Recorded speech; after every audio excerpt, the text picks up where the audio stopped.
7th Standard, Term 1, Unit 2, Prose. The Wind on Haunted Hill.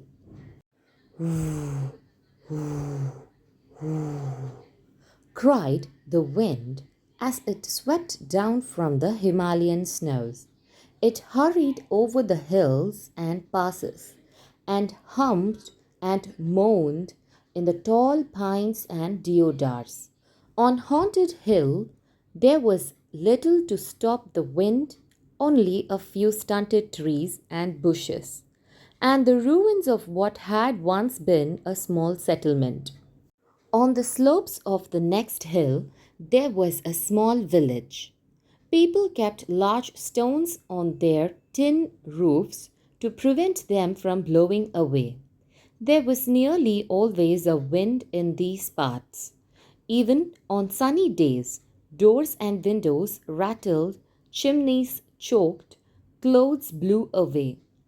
3 children stood beside a low stone wall, spreading clothes out to dry. On each garment they placed a rock. Even then, the clothes fluttered like flags and pennants. Usha, dark haired and rose cheeked, struggled with her grandfather's long loose shirt. She was 11 or 12.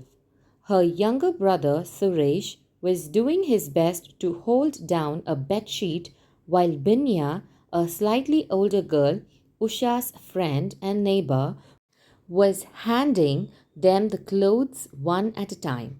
Once they were sure everything was on the wall, firmly held down by rocks, they climbed up on the flat stone and sat there for a while, in the wind and the sun staring across the field at the ruins on Haunted Hill. I must go to the bazaar today, said Usha. I wish I could come too, said Binya. But I have to help with the cows and the housework. Mother isn't well. I can't come, said Suresh. He was always ready to visit the bazaar, which was 3 miles away on the other side of Haunted Hill. No, you can't, said Usha. You must help grandfather chop wood. Their father was in the army posted in a distant part of the country, and Suresh and his grandfather were the only men in the house. Suresh was 8, chubby and almond-eyed. Won't you be afraid to come back alone? He asked. Why should I be afraid? There are ghosts on the hill. I know, but I will be back before it gets dark. Ghosts don't appear during the day. Are there many ghosts in the ruins? Said Binya. Grandfather says so. He says that many years ago, over 100 years ago, English people lived on the hill. But it was a bad spot, always getting struck by lightning, and they had to move to the next range and build another place. But if they went away, why should there be any ghosts? Because grandfather says during a terrible storm, one of the houses was hit by lightning and everyone in it was killed. Everyone, including the children. Were there many children? There were 2 of them, a brother and sister. Grandfather says he has seen them many times. When he has passed through the ruins late at night, he has seen them playing in the moonlight. Wasn't he frightened? No, old people don't mind seeing ghosts. Usha set out on her walk to the bazaar at 2 in the afternoon. It was about an hour's walk. She went through the fields, now turning yellow with flowering mustard, then along the saddle of the hill and up to the ruins. The path went straight through the ruins. Usha knew it well. She had often taken it while going to the bazaar to do the weekly shopping or to see her aunt who lived in the town. Wild flowers grew in the crumbling walls. A wild plum tree grew straight out of the floor of what had once been a large hall. Its soft white blossoms had begun to fall. Lizards scuttled over the stones, while a whistling thrush, its deep purple plumage glistening in the soft sunshine, sat in an empty window and sang its heart out. Usha sang to herself as she tripped lightly along the path. Soon she had left the ruins behind. The path dipped steeply down to the valley and the little town with its straggling bazaar. Usha took her time in the bazaar. She bought soap and matches, spices and sugar. None of these things could be had in the village, where there was no shop, and a few pipe stem for her grandfather's hookah, and an exercise book for Suresh to do his sums in. As an afterthought, she bought him some marbles. Then she went to a mochi shop to have her mother's slipper repaired. The mochi was busy, so she left the slippers with him and said she would be back in half an hour. She had 2 rupees of her own saved up, and she used the money to buy herself a necklace of amber colored beads from an old Tibetan lady who sold charms and trinkets from a tiny shop at the end of the bazaar. Usha met her aunt Lakshmi, who took her home for tea. Usha spent an hour in Aunt Lakshmi's little flat above the shops, listening to her aunt talk about the ache in her left shoulder and the stiffness in her joints. She drank 2 cups of sweet hot tea, and when she looked out of the window, she saw that dark clouds had gathered over the mountains. Usha ran to the cobbler's and collected her mother's slippers. The shopping bag was full. She slung it over her shoulder and set out for the village. Strangely, the wind had dropped. The trees were still. Not a leaf moved. The crickets were silent in the grass. The crows flew round in a circle, then settled down for the night in an oak tree. I must get home before dark, said Usha to herself, as she hurried along the path. But already the sky was darkening. The clouds, black and threatening, looked over Haunted Hill. This was March, the month for storms. A deep rumble echoed over the hills, and Usha felt the first heavy drop of rain hit her cheek. She had no umbrella with her. The weather had seemed so fine just a few hours ago. Now all she could do was tie an old scarf over her head and pull her shawl tight across her shoulders. Holding the shopping bag close to her body, she quickened her pace. She was almost running, but the raindrops were coming down faster now. Big, heavy pellets of rain. A sudden flash of lightning lit up the hill. The ruins stood out in clear outline. Then all was dark again. Night had fallen. I won't get home before the storm breaks, thought Usha. I'll have to shelter in the ruins. She could only see a few feet ahead, but she knew the path well, and she began to run. Suddenly, the wind sprang up again and brought the rain with a rush against her face. It was cold, stinging rain. She could hardly keep her eyes open. The wind grew in force. It hummed and whistled.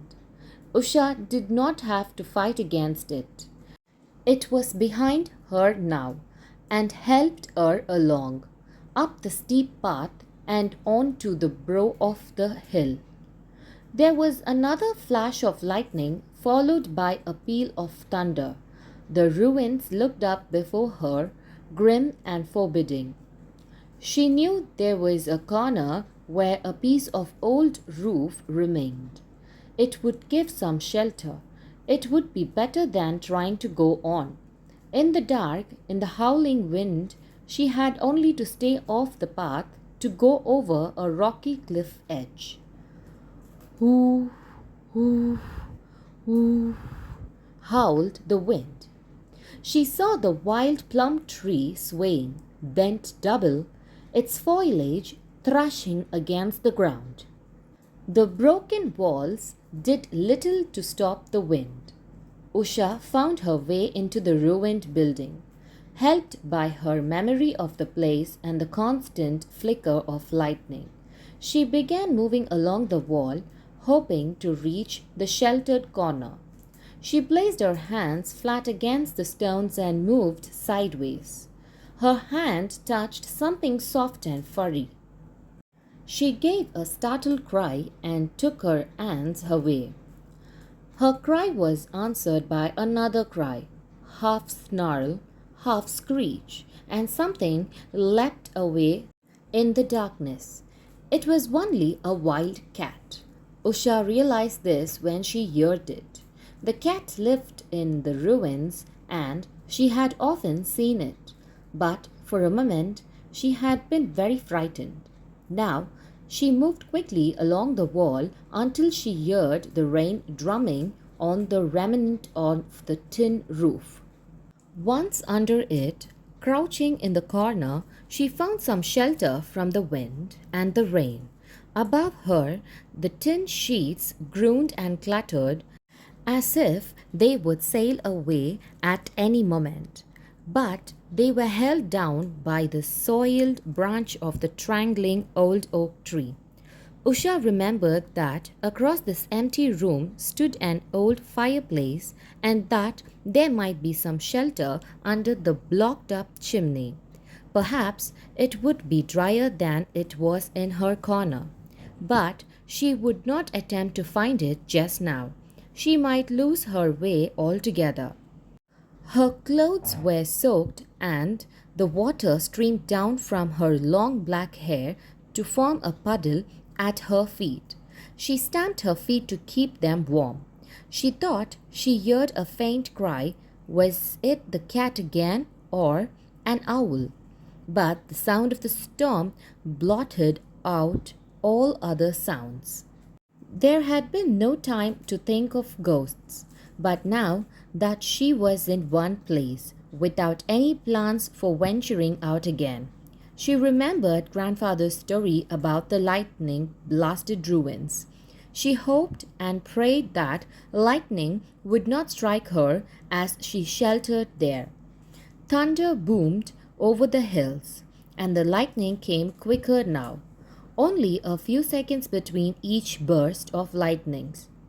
Then there was a bigger flash than most, and for a second or two the entire ruin was light up. A streak of blue sizzled along the floor of the building, in at one end and out at the other. Usha was staring straight ahead.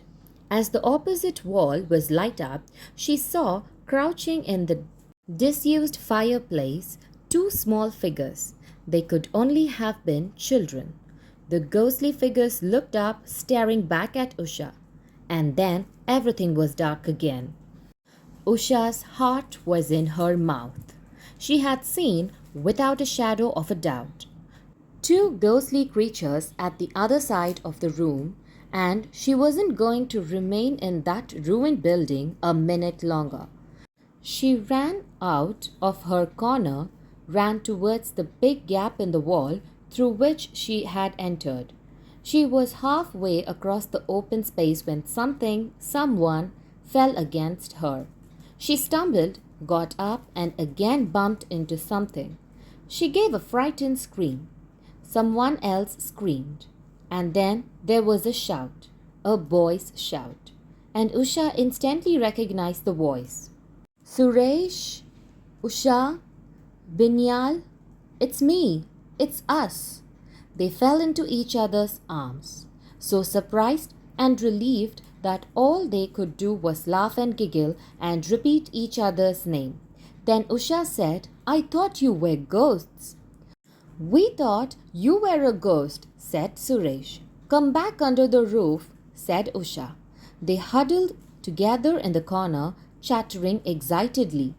When it grew dark, we came looking for you, said Binyan. And then the storm broke. Shall we run back together? Asked Usha. I don't want to stay here any longer. We'll have to wait, said Binyan.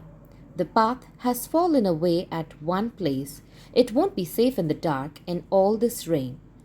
Then We may have to wait till morning, said Suresh, and I'm feeling hungry. The wind and rain continued, and so did the thunder and lightning. But they were not afraid now. They gave each other warmth and confidence. Even the ruins did not seem so forbidding. After an hour, the rain stopped, and although the wind continued to blow, it was now taking the clouds away, so that the thunder grew more distant. Then the wind too moved on, and all was silent. Towards dawn, the whistling thrush began to sing. Its sweet broken notes flooded the rain-washed ruins with music. Let's go, said Usha. Come on, said Suresh. I'm hungry. As it grew lighter, they saw that the plum tree stood upright again, although it had lost all its blossoms. They stood outside the ruins on the brow of the hill, watching the sky grow pink. A light breeze had sprung up. When they were some distance from the ruins, Usha looked back and said, Can you see something there behind the wall? It's like a hand waving. I can't see anything, said Suresh. It's just the top of the plum tree, said Binya. They were on the path leading across the saddle of the hill. Goodbye, goodbye, voices on the wind. Who said goodbye? Asked Usha. Not I, said Suresh. Not I, said Binya. I heard someone calling. It's only the wind. Usha looked back at the ruins. The sun had come up and was touching the top of the walls. The leaves of the plum tree shone. The thrush sat there singing. Come on, said Suresh. I'm hungry. Goodbye, goodbye, goodbye, goodbye. Usha heard them calling, or was it just the wind? Glossary. Moaned. Make a long, low sound. Haunted, possessed. Ruins. Decayed, collapsed building or place. Terrible, fearful. Saddle. Low point on a ridge between two summits. Crumbling, breaking apart into small pieces. Scuttled. Ran with short, quick steps. Whistling thrush, a small singing bird. Straggling, spreading out in different directions. Forbidding, unfriendly or frightening. Foliage thrashing, hitting leaves and branches. Flicker, shine. Startled, frightened. Remnant, what was left. Crouching, bending down. Groaned and clattered. Banged together and made a loud noise. Puddle, pool of water. Blotted out, hide. Streak, line. Sizzled, hissed like something hot on a frying pan. Stumbled, lost one's balance. Giggle, laugh lightly. Huddled, crowded together, excitedly, feeling great eagerness. Do you know? The Bermuda Triangle is one of the greatest unsolved mysteries spot in the world. It is a triangular-shaped area in the North Atlantic Ocean. Hundreds of people and numerous boats, ships, and planes have disappeared inside this triangle. The reason for these disappearances still remains a mystery.